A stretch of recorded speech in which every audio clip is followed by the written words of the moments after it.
ಹೂವೊಂದು ಬಳಿ ಬಂದು ತಾಕಿತು ಎನ್ನೆದೆಯ, ಏನೆಂದು ಕೇಳಲು ಹೇಳಿತು ಜೇನಂತ ಸಿಹಿ ನುಡಿಯ, ಜೇನಂತ ಸಿಹಿ ನುಡಿಯ.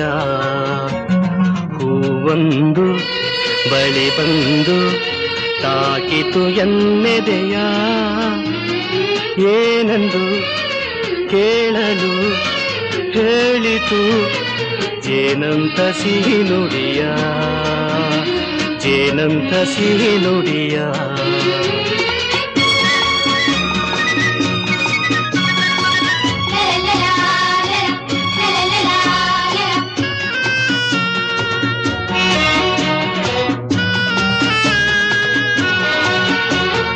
ಕಾವೇರಿ